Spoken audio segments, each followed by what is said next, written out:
काव्य शास्त्र का एक महत्वपूर्ण अंग होता है बेटा रीति। नाम सुना है आपने काव्य रीति? ये काव्य शास्त्र का एक बहुत महत्वपूर्ण अंग होता है। जैसे अलंकार होते हैं, जैसे छंद हैं, जैसे आपके शब्द शक्ति हैं, रस है, ये सब काव्य शास्त्र के अंग हैं और ये सब एक दूसरे से जुड़े हुए हैं। अब देखो, जैसे शब्द से मालूम पड़ता है कि रीति क्या है। अपन एक सामान्य जिंदगी में भी रीति शब्द का प्रयोग करते हैं तो किस हिसाब से करते हैं? रीति, रीति मानी तरीका, ठीक है ना।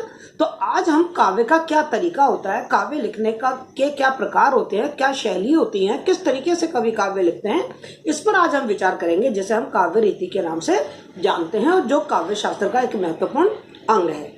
बेटा, ये जो काव्य शास्त्र में अपन ने जो काव्य रीतियों की बात कर रहे हैं वो एक्चुअल में आपने रीति काल का नाम सुना है? रीति काल में इन्हीं काव्य रीतियों की प्रधानता थी, इसीलिए इस काल को रीति काल भी कहा गया। तो रीति संप्रदाय, जो रीति का संप्रदाय है, इसके प्रवर्तक आचार्य वामन माने जाते हैं, जो कि कश्मीर के रहने वाले थे। उन्होंने 9वीं शताब्दी में अपने रीति संप्रदाय का प्रतिपादन किया और वामन, आचार्य वामन का मानना था कि रीति तो काव्य की आत्मा है, बिना रीति के काव्य कैसा अस्तित्व काव्य का। तो इस तरीके से संस्कृत काव्य में आचार्य वामन ने रीति की एक बड़ी व्यापक अवधारणा, एक बहुत ही गहन और गूढ़ अर्थ उन्होंने प्रतिपादित किया है। और लक्षण ग्रंथों में, जैसा कि मैंने आपको रीति काल में कहा, रीति काल में लक्षण ग्रंथ लिखे गए थे और उन लक्षण ग्रंथों में रीति को का अर्थ जो बताया गया, वो बताया गया ढंग, शैली, प्रकार, रास्ता, मार्ग, प्रणाली, इन विभिन्न नामों से इस रीति को पुकारा गया है। और मतलब यदि मैं निष्कर्ष रूप में कहूं तो काव्य रीति से हमारा तात्पर्य है, जैसा कि मैंने बताया, काव्य रचना की शैली, कि कोई काव्य रचना किस तरीके से लिखी जा रही है, उसे हम कहते हैं काव्य रीति। चलिए अब ऐसा करते हैं, काव्य रीति की कुछ परिभाषाएं देख लेते हैं और देख लेते हैं कि इसकी व्युत्पत्ति कैसे हुई, क्योंकि आपके इस तरीके का पूरा प्रश्न निबंधात्मक रूप में आ सकता है। तो बेटा, जो रीति शब्द है ना, वो रीढ़ धातु से बना है और रीढ़ धातु में यदि हम त्य प्रत्यय जोड़ दें तो रीति शब्द बन जाता है, जिसका शाब्दिक अर्थ होता है प्रणाली, पथ, रास्ता, पद्धति, शैली, तरीका, है ना। और इसीलिए आज के समय में हम रीति को इंग्लिश में इसको स्टाइल कहते हैं। आप इंग्लिश में भी जब कविता पढ़ते होंगे तो आपकी मैम आपको स्टाइल बताती होंगी, कविता किस स्टाइल में लिखी गई है। और जब मैं आपको हिंदी में पढ़ाती हूँ तो मैं आपको शैली बताती हूँ कि कविता की शैली क्या है। मैं आपको बताती हूँ ना, इस कविता की शैली चित्रात्मक है, इस कविता की शैली बिंबात्मक है ना, ये शायद कविता की शैली उपदेशात्मक है। तो ये शैली ही एक तरीके से काव्य रीति मानी जाती है। आचार्य वामन ने काव्य अलंकार, उनका एक काव्य अलंकार सूत्रवृत्ति उनका एक काव्य है, उसमें उन्होंने इस जो काव्य रीति है इसका विस्तार से विवेचन किया है और उनके अनुसार उन्होंने इसको पदों की विशिष्ट रचना, पदों की जो विशिष्ट रचना है, पदों की रचना करने का जो विशिष्ट तरीका है, उसको उन्होंने काव्य कहा है। क्या बेटा आपको ये समझ में आया यहां तक? अब देखिए, ये तो मैंने आपको बताई वामन आचार्य की बात। आधुनिक काल में आपने नाम सुना होगा आचार्य नगेंद्र का। उन्होंने भी अपनी पुस्तक रीति काव्य की भूमिका, क्योंकि रीति जो शब्द है वो रीति काल से संबंधित है, तो रीति काव्य की भूमिका में उन्होंने रीति की परिभाषा बताते हुए बताया कि रीति शब्द और अर्थ पर आश्रित एक रचना चमत्कार का नाम। किस तरीके से शब्द और अर्थ को मिलाकर कोई रचना की जाती है और इसमें माधुर्य, ओज, प्रसाद, तीनों प्रकार के जो गुण होते हैं वो हमारे चित्र को द्रवित, दीप्त, परिव्याप्त करके और रस की अवस्था तक पहुंचा देते हैं। उस चमत्कार को, उस अंग को, उस तत्व को रीति कहा जाता है। इस प्रकार हम ये कह सकते हैं कि काव्य लेखन की जो शैली है, जिस तरीके से काव्य लिखा जाता है, उसे हम काव्य रीति कहते हैं। क्लियर? तो आपको रीति की परिभाषा आ गई, काव्य रीति किसे कहते हैं। Are you getting me? Okay. अब ये देखते हैं, आपके दिमाग में एक प्रश्न आता है कि काव्य रीति का महत्व क्या है, क्यों काव्य रीति जरूरी है। बेटा, जैसा कि अभी अपन ने पढ़ा कि वामन तो रीति को काव्य की आत्मा मानता है, है ना। जैसा भी अपन ने आचार्य नगेंद्र की परिभाषा में देखा कि रीतियों की सहायता से ही और ओज गुणों से और का सहारा लेते हुए जो काव्य होता है वो रस की पराकाष्ठा तक पहुंचता है, हमें आनंद की प्राप्ति होती है। तो बेटा ये रीति हमारे काव्य शास्त्र में महत्वपूर्ण स्थान रखती है। मतलब कुछ लोग कहते हैं कि रीति के काव्य में जो रीति है वो पदों के संगठन से इससे रस का प्रकाशन होता है, तो इसलिए जो रीतियां हैं वो काव्य में बहुत जरूरी हैं। इसी प्रकार मतलब कुछ काव्यकारों ने तो बड़े प्यार से कहा है कि काव्य में रीति का वही स्थान है जो हमारे शरीर में इन आंगिक संगठनों का है। जैसे नाक हमारी यहाँ है, आंख हमारी यहाँ है, कान हमारे यहाँ है, हमारी नाक का आकार क्या है, हमारे आंख का आकार क्या है, ये सब हमारे सौंदर्य में वृद्धि करती हैं, ये सब हमारे शारीरिक सौष्ठव को बनाती हैं। उसी तरीके से काव्य रीतियां काव्य के सौष्ठव को बढ़ाती हैं। तो इस तरीके से जो काव्य रीति होती है वो वास्तव में काव्य का एक उपकारक अंग है जो काव्य का उपकार करती है, काव्य का को रसोत्पादन की स्थिति तक पहुंचाती है। तो इस तरीके से हमने अभी तक दो बिंदु क्लियर कर लिए हैं। सबसे पहला ये कि काव्य रीति किसे कहते हैं, और दूसरा कि काव्य रीतियों का काव्य में क्या महत्व। अब बड़ा महत्वपूर्ण प्रश्न हम डिस्कस करने जा रहे हैं कि ये काव्य रीतियां कितने प्रकार की होती हैं। आपने नाम सुना होगा जब आप 11th 12th फर्स्ट ईयर में पढ़ के आए होंगे, और जब आपको कविता समझाई जा रही होगी तो आप अपने टीचर्स के मुंह से काव्य रीतियों के नाम सुने होंगे। अब देखते हैं काव्य रीतियां कौन कौन सी होती हैं। मुख्य रूप से तो 3 रीतियां होती हैं। तो आचार्य वामन ने इन काव्य रीति के 3 भेद बताए हैं, और देखो ये नाम आपने सुने हैं। पहली जो रीति का नाम उन्होंने बताया है वो है वैदर्भी नीति। क्या नाम है? वैदर्भी नीति। वैदर्भी, विदर्भ एक हमारे भारत में एक जगह का नाम है, मध्य भारत में, मध्य प्रदेश में विदर्भ। क्योंकि ये नीति वहां से निकली इसलिए इस नीति का नाम, वहां के रचनाकारों ने इस नीति का आविष्कार किया, इसलिए इस नीति को हम वैदर्भी नीति के नाम से जानते हैं। और दूसरी नीति है गौड़ी नीति। हमारे भारत में एक प्रदेश गौड़ प्रदेश भी कहलाता था, तो गौड़ प्रदेश से जो नीति निकली उसे हम गौड़ी नीति कहते हैं। और तीसरी नीति है पांचाल नीति, जो पांचाल प्रदेश से आविष्कृत हुई उसे पांचाल नीति के नाम से जानते हैं। तो इस तरीके से वामन ने 3 प्रकार की काव्य रीतियां बताई। पहली वैदर्भी रीति, दूसरी गौड़ी रीति और तीसरी पांचाली रीति। लेकिन कुछ और आचार्य भी हैं जिन्होंने इस मत से, वामन के मत से 100% सहमति व्यक्त नहीं की। उनमें से एक नाम है दंडी। दंडी ने ये कहा कि जो काव्य रीतियां होती हैं वो प्रमुख रूप से 2 ही होती हैं। उन्होंने पांचाली नीति का कोई समर्थन नहीं किया, वो केवल वैदर्भी और गौड़ी, इन 2 रीतियों को ही महत्वपूर्ण स्थान देते हैं। चलिए, और इसके बाद जैसे जैसे समय निकलता गया तो कुछ विद्वानों ने और नई नई नीतियों के नाम बताए। जैसे इसके अलावा एक लाट प्रदेश में प्रयुक्त होने वाली लाटी रीति का भी नाम हमें अपने काव्य शास्त्र में पढ़ने को मिलता है। इसके बाद एक मालवी और अवंतिका, ये रीतियों के भी नाम हमें पढ़ने को मिलते हैं, सुनने को भी मिलते हैं। लेकिन प्रमुख रूप से बेटा हम काव्य में 3 प्रकार की रीतियों को ही देखते हैं। पहली वैदर्भी, दूसरी गौड़ी और तीसरी पांचाली।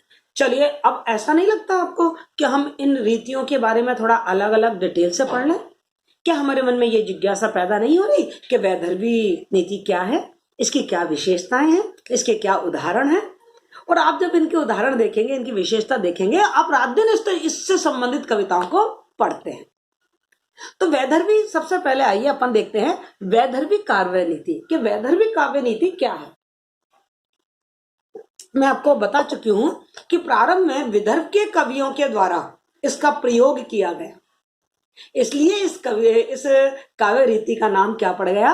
वैदर्भी काव्य रीति। इसको एक अलग अन्य नाम से भी कुछ कवि पुकारते हैं। कुछ लोग इसको ललिता काव्य रीति कहते हैं। ललिता मानी सौंदर्य से परिपूर्ण काव्य रीति है। मम्मट ने इसको उपनागरिका के नाम से भी पुकारा है। और इस नीति की परिभाषा करते हुए जो हमारे विद्वान विश्वनाथ हैं, उन्होंने बड़ी अच्छी इसकी परिभाषा दी है। उन्होंने कहा है कि माधुर्य और व्यंजक वर्णों से युक्त, माधुर्य और व्यंजक वर्णों से, माधुर्य रस याद आ गया, माधुर्य और व्यंजक वर्णों से युक्त समास रहित, जिसमें ज्यादा लंबे लंबे समास ना हो, यानी कि शब्द रचना बहुत लंबी चौड़ी ना हो, समास रहित ललित पद रचना को ही वैदर्भी रीति से युक्त रचना कहा जाता है। यानी कि इसमें माधुर्य होता है, व्यंजक होता है, समास रहित। समास मिलेंगे मगर छोटे छोटे समास मिलेंगे, सरल और सहज समास मिलेंगे। वामन के अनुसार भी जो वैदर्भी रीति है, उन्होंने उसको समग्र गुणा वैदर्भी, उन्होंने कहा है कि जो वैदर्भी नीति होती है वो सारे गुणों को समाहित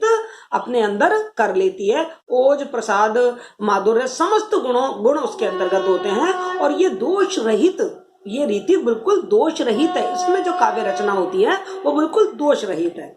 और आचार्य वामन ने तो इसको वीणा के स्वर की तरह मनोहारिणी काव्य रीति बताया है। तो वैदर्भी रीति को उन्होंने सर्वाधिक प्रधानता दी है। तो चलो देखते हैं वैदर्भी रीति की। जैसे तो परिभाषा में हमको विशेषताएं देखने को मिल गई कि माधुर्य और व्यंजक वर्ण होते हैं, समास रहित होती है, माधुर्यता होती है इसमें। लेकिन चलिए इसकी विशेषताओं को भी अलग से देख लेते हैं। मैं हमेशा आपको एक बात बताती हूँ, आप परिभाषा लर्न कर लीजिए, आपको विशेषताएं निकल आएंगी, क्योंकि आप परिभाषा के टुकड़े करिए, विशेषता निकलेंगी। विशेषता याद करिए, उनको समाहित कर दीजिए, वाक्य में प्रयोग कर लीजिए उनका, तो वो आपकी परिभाषा बन जाती है। तो देखिए, उन्हीं परिभाषा के आधार पर हम वैदर्भी काव्य रीति के कुछ लक्षण, कुछ विशेषताओं को देखते हैं। सबसे पहली जो इसकी विशेषता है वो ये है कि इस रीति में सुकुमार और कोमल कांत, जो कानों को प्रिय लगे, जो कानों को मधुर लगे, संगीतात्मकता जिनके अंदर से निकलती हो, जनात्मकता जिनके अंदर से निकलती हो, गेयता जिनमें से निकलती हो, ऐसे वर्णों का प्रयोग किया जाता है। ये इसकी पहली विशेषता है। दूसरी विशेषता हम क्या देख रहे हैं कि इस रीति से जो काव्य लिखा जाता है उस कविता में संयुक्त अक्षरों का अभाव होता है। उसमें संयुक्त अक्षर नहीं होते, क्योंकि संयुक्त अक्षर थोड़े कठोर होते हैं, वो इतने कर्णप्रिय नहीं होते हैं, तो उनका प्रयोग नहीं किया जाता है। और इसके अलावा हम क्या देखे हैं इसकी विशेषता में कि इसमें जो तय वर्ग के जो वर्ण होते हैं ना, वो भी नहीं, तय, ढ, ड, क्योंकि ये भी थोड़े परुष वर्ण माने जाते हैं, इनका प्रयोग में नहीं होता। पहले में ही हमने पढ़ लिया कि इसमें कोमल और कोमल कांत पदावली का ही प्रयोग होता है। और इसमें सामसिक पदों का अभाव पाया जाता है। मैं ये कहूं कि बड़े बड़े सामासिक पदों का अभाव पाया जाता है, छोटे मोटे सामासिक पद आप इसमें देख सकते हैं।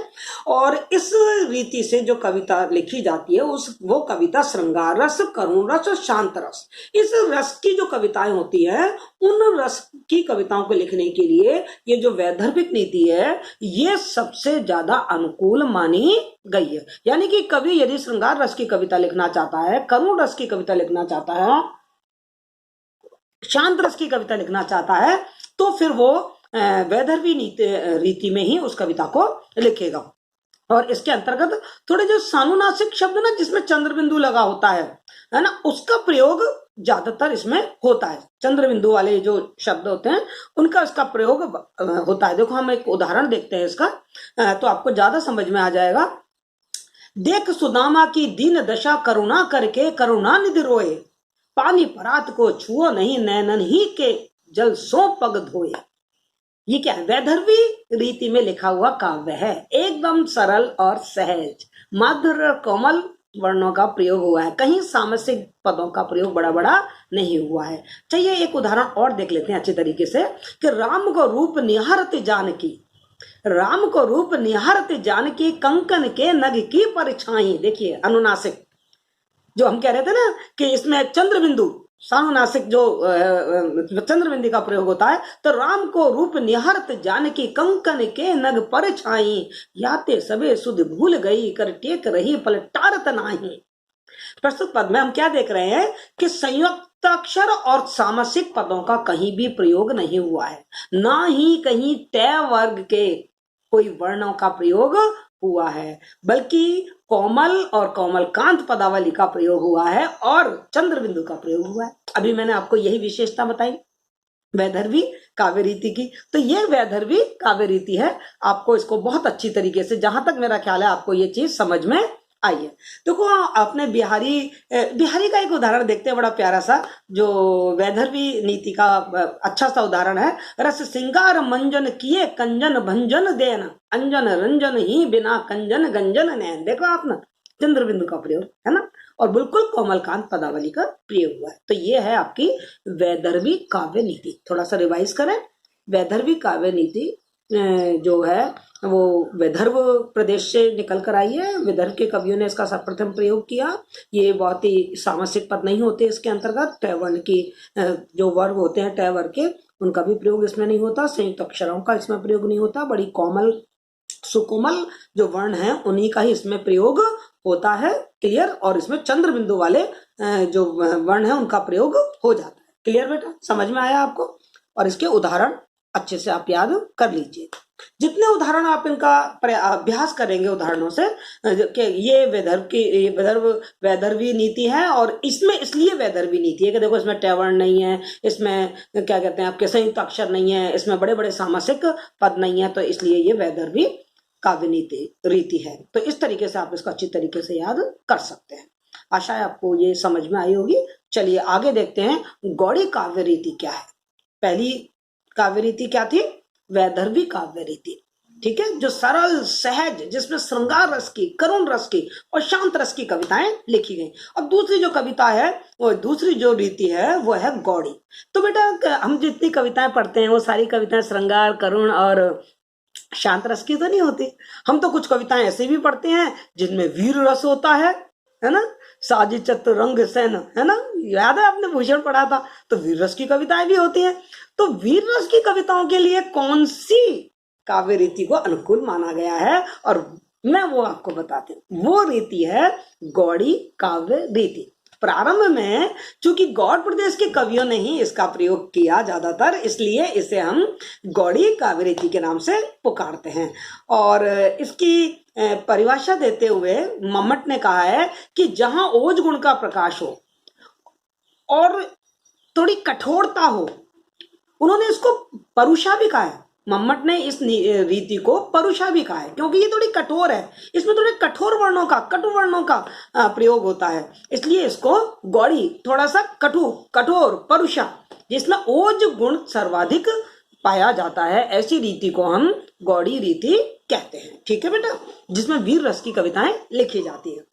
अब जो मैंने आपको परिभाषा बताई गौड़ी रीति की, कि गौड़ी रीति क्या होती है, कि गौड़ी रीति में हमने देखा कि इसमें ये ओज गुण को प्रकाशित करती है और थोड़ी कठोर होती है, इसको इसीलिए इसको मम्मट ने परुषा काव्य रीति कहा है।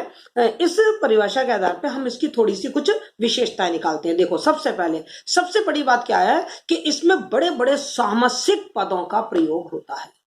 ध्यान रखना, वैदर्भी काव्य रीति और गौड़ी रीति दोनों की विशेषताओं को ध्यान से देखना, दोनों एक दूसरे के विपरीत हैं।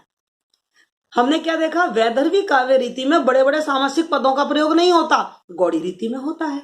अंतर, प्रश्न आ सकता है। वैदर्भी रीति में हमने देखा संयुक्त अक्षरों का प्रयोग नहीं होता, गौड़ी में होता है। हमने देखा वैदर्भी में सुकुमार और कोमल कांत पदावली का प्रयोग होता है, गौड़ी में कठोर, हाँ वेरी गुड, नहीं होता। इसमें कठोर और कटु, जो थोड़े से हमारे कानों को भी इतने ज्यादा प्रिय नहीं लगते, इस तरीके के वर्णों का प्रयोग इसमें होता है। इसमें मधुरता और सुकुमारता का इससे कोई संबंध नहीं है, क्योंकि वीर रस है, और वीर रस में तो जोश, उत्साह, उल्लास, ये सब कुछ देखने को मिलेगा। अच्छा, केवल वीर रस नहीं, वीर रस के साथ साथ बेटा रौद्र रस, क्रोध की बात, जैसे परशुराम जब क्रोध में कांपने लगे, ठीक है, इसमें भयानक रस, भय लग रहा हो हमको, विभत्स रस, मन में नफरत सी, कोई घृणा सी, कोई घिन सी आ रही हो, है ना, ऐसे की जो कविताएं लिखी जाती हैं, विशेषकर युद्ध विद्ध से संबंधित कविताएं, वो गौड़ी रीति में ही लिखी जाती है। क्लियर बेटा? तो इस रीति में कठोर वर्ण, अर्थात जो कानों को थोड़े से कटु लगे, है ना, और टे, ठे, डे, ढे, ये वर्ण इसमें प्रयुक्त होते हैं। अंतर याद कीजिए, वैदर्भी काव्य रीति में इनका प्रयोग नहीं हो रहा था, टय वर्ग के वर्णों का प्रयोग नहीं हो रहा था। तो बिल्कुल वैदर्भी काव्य रीति से उलट है गौड़ी काव्य रीति। एक सुंदर सा सरल सा आपको मैं फॉर्मूला बता दूं कि आप वैदर्भी रीति की विशेषता याद कर लीजिए, जस्ट इसको उल्टा कर दीजिए, क्या बन जाएगा? जल्दी से बताइए, किस रीति की विशेषता? हाँ, गौड़ी काव्य रीति की विशेषता बन जाएंगी। क्लियर बेटा? और गौड़ी का, जैसे हम वैदर्भी काव्य रीति को हम ललिता के नाम से भी पुकारते थे, क्योंकि वो सौंदर्य, ललिता का मतलब है सौंदर्यशाली, शोभा कारक। उसी तरीके से गौड़ी रीति को हम परुषा के नाम से पुकारते हैं। परुषा मतलब कठोर, कठोर काव्य रीति के नाम से भी पुकारते हैं। देखो अब एक उदाहरण से आपको बड़ी अच्छी तरीके से क्लियर हो जाएगा कि इसमें किस तरीके के शब्दों का यूज हो रहा है। देखो संयुक्त अक्षरों का प्रयोग होगा इसमें, ट वर्ण के वर्ग के वर्णों का प्रयोग होगा इसमें, थोड़े कानों को कठोर लगने वाले, थोड़े सामसिक 2-3 शब्दों को मिला के बड़े बड़े जो सामसिक पद बन जाते हैं उनका प्रयोग होगा। देखो ध्यान से सुनना। हिमाद्री द्रुप संग से प्रबुद्ध शुद्ध भारती, स्वयं प्रभा समुज्ज्वला स्वतंत्रता पुकारती। अमर्त्य वीत पुत्र हो दृढ़ प्रतिज्ञ सोच लो, प्रशस्य पूर्ण पंथ है बढ़े चलो बढ़े चलो। अब बताओ इसमें संयुक्त अक्षर है कि नहीं है? हिमाद्री, तुंग, श्रृंग, प्रबुद्ध, शुद्ध, आगे टैवर्ण वाले शब्द आ रहे हैं कि नहीं आ रहे? आ रहे हैं ना। और संयुक्त आ रहे हैं, संयुक्त अक्षरों का प्रयोग हो रहा है नहीं हो रहा? हिमाद्री सामसिक शब्दों का प्रयोग हुआ ही नहीं हुआ? समुज्ज्वला है ना, हुआ कि नहीं हुआ? तो इस तरीके से इसमें सामसिक पदों का प्रयोग हो रहा है और इसमें संयुक्त अक्षरों का प्रयोग हो रहा है, इसमें ट वर्ग के वर्णों का प्रयोग हो रहा है और इसमें थोड़े से कटु और कठोर वर्णों का, जो हमारे कर्ण को इतने प्रिय नहीं लगते, उनका प्रयोग हो रहा है। तो ये कैसी रचना है? ये गौड़ी रीति में लिखी गई रचना है। कौन सी रीति में लिखी गई रचना है? गौड़ी रीति में लिखी गई रचना है। क्लियर बेटा? तो वीर, आप तो ये ध्यान रखना कि वीर, मैं आपको एक छोटी सी एक रास्ता बता रही हूँ। आप जो वीर रस की कविताएं पढ़ रहे हैं ना, जिससे विशेषकर आपने जैसे भूषण को पढ़ा है ना, सेनापति की युद्ध की चीजों को पढ़ा है, या आप रामधारी सिंह दिनकर की जो परशुराम संवाद है, इस तरीके की जो कविताएं हैं जिसमें जोश और उत्साह की बात है, यदि आपसे पूछा जाए तो आप आंख बंद करके बता दीजिए इसमें गौड़ी रीति है। जहां युद्ध का वर्णन हो रहा है, युद्ध के मारकाट का वर्णन हो रहा है, आप देखिए आपके रीतिकाल, आपने सेकेंड ईयर में पढ़ के आई हैं आप, रीतिकाल के जो कवि हैं उन्होंने, चाहे वो गणानंद ले लीजिए आप, चाहे वो सेनापति ले लीजिए, उन्होंने युद्ध का भी वर्णन किया है। तो उन सब में अपन को गौड़ी रीति दिखाई देती है। क्यों? क्योंकि उनमें कुछ कठोर वर्णों का प्रयोग किया गया है जो हमारे कानों को इतना प्रिय नहीं लगता। तो अब तक हमने 2 काव्य रीति पढ़ी, एक वैदर्भी काव्य रीति पढ़ी और एक पढ़ी हमने, बोलिए बोलिए बोलिए, गौड़ी रीति। Very good. तो ये 2 रीति ही प्रमुख है। दंडी ने तो इन्हीं 2 रीतियों को माना है, ठीक है। वामन ने जरूर 3 रीतियां कहा है, लेकिन दंडी ने तो इन्हीं 2 रीतियों को माना है। अब तीसरी रीति जो बताते हैं, तो ये दोनों आपको बहुत अच्छे से कैसे याद हो जाएंगी कि एक की विशेषता याद करो, उल्टा कर दो, वही बन जाएगी आपकी गौड़ी रीति। हाँ, अब देखिए तीसरी एक रीति शॉर्ट में जल्दी से बता देती हूँ, पांचाली काव्य रीति। ये पांचाली काव्य रीति को भी याद करना बड़ा आसान है। वैदर्भी और गौड़ी रीति के बीच की रीति है, ये दोनों का मिश्रण समझ लीजिए आप। ये मध्यम मार्ग है। जो वैदर्भी है वो बिल्कुल ही सुकोमल चीज, एकदम मधुर माधुर्य भाव। बेटा जिंदगी में सब कुछ मधुरता तो नहीं होता। और जो गौड़ी है वो एकदम परुष कठोर, जिंदगी में सारा कठोर तो नहीं होता। अरे बीच का भी तो कोई रास्ता होता है, बीच के रास्ते की भी तो कविताएं लिखी जाती हैं। तो बीच के रास्ते के लिए जो लिखी जाने वाली जो कविताएं हैं, उन कविताओं की जो रीति मानी गई है वो पांचाली काव्य रीति मानी गई है। क्लियर बेटा? तो जो पांचाली काव्य रीति है वो मध्यम काव्य रीति है, जो वैदर्भी और गौड़ी इन दोनों रीतियों के बीच का रास्ता हमें बताती है। चूंकि शुरू में पांचाल प्रदेश के कवियों ने इसका प्रयोग किया, इसलिए इसको पांचाली काव्य रीति कहते हैं। क्लियर बेटा? इसमें मधुरता भी होती है, सुकुमारता और मधुरता दोनों चीज हमको इसमें मिलेगी। इसकी जो विशेषताएं है वो मैं आपको बता देती हूँ कि पांचाली रीति ना तो वैदर्भी नीति की तरह बिल्कुल समास रहित है, उस वैदर्भी रीति में तो समास ही नहीं होते, और गौड़ी रीति में बहुत समास होते हैं। और पांचाली चूंकि मध्यम मार्ग है तो इसमें हमको लघु समास तो दिखाई देंगे। इसमें संयुक्त अक्षर, समासिक पदों और ट वर्ग के वर्णों का कुछ मात्रा में प्रयोग होता है, बहुत ज्यादा नहीं होता, कम मात्रा में इसका प्रयोग हमें मिलता है। लेकिन इसमें जो काव्य लिखा जाता है, इसमें जो कविता लिखी जाती है बेटा, वो बहुत ही भावपूर्ण और मर्म स्पर्शी कविता होती है। तो इस बात का आप ध्यान रखेंगे। और जिस तरीके से वैदर्भी जो रीति है उसमें हमने श्रृंगार, हास्य, करुणा इन रचनाओं की रचना के लिए उपयुक्त इसको बहुत माना है, और जो गौड़ी है उसमें वीर, भयानक, रौद्र, विभत्स रस की रचना को माना है। और ये जो पांचाली है इसमें भी वैदर्भी की तरह श्रृंगार, हास्य और करुणा इसी रस से परिपूर्ण कविताओं की रचना की जाती है। क्लियर? लेकिन सामसिक पदों का प्रयोग, संयुक्त अक्षरों का प्रयोग और ट वर्ण के शब्दों का प्रयोग वर्जित नहीं है। रस तो वही माने जाएंगे, करुण रस, श्रृंगार रस और के वाली ही कविताएं लिखी जाएंगी, लेकिन इनमें संयुक्त अक्षरों का और इनका पूर्णतः भाव नहीं पाया जाएगा। आपको इनके ये आपको उसमें दिखाई देंगे ही देंगे। देखो एक इसका उदाहरण देख लीजिए, आपने रसखान पढ़ा है फर्स्ट ईयर में, और भी छोटी क्लासेस में पढ़ के आएंगे। या लकटी, अब देखो टैवर्ण आ गया है, लेकिन माधुर्य देखना, या लकटी और कांवरिया पे राजतिहुपुर को तज डारो, आटो सिद्ध नवो निध को सुख नंद की गाय चराए विसारो, रस खान कबो इन आखन ते ब्रज के बन बाग तड़ाग निहारो, कोटि कहूं कल दौत के दाम करिल के कुंजन ऊपर वारो। आप क्या देख रहे हैं, इसमें सामसिक पद हैं, इसमें टै वर्ण भी है, लेकिन फिर भी जब हम इसको सुन रहे हैं तो इसमें क्या है, मधुरता है, सुकुमारता है, और ये एक तरीके से वात्सल्य रस और श्रृंगार रस और शांत रस से भरपूर कविता है। यदि हम राधा की, कृष्ण से प्रेम की बात करें, यदि हम उनके माधुर्य की बात करें, तो इसमें हमें मधुरता, सुकुमारता दोनों ही देखने को मिलती है। तो इस तरीके से आज बेटा हमने 3 प्रकार की काव्य रीतियां पढ़ी, वैदर्भी, गौड़ी और पांचाली। मुझे लगता है आप लोगों को समझ में आया होगा। फिर भी यदि आपको कोई चीज समझ में ना आई हो तो बेटा कमेंट बॉक्स में लिख दें मुझे, या मैसेज कर दें, मैं आपके हर प्रश्न का उत्तर देने की कोशिश करूंगी। ओके बेटा, बाय बाय बाय।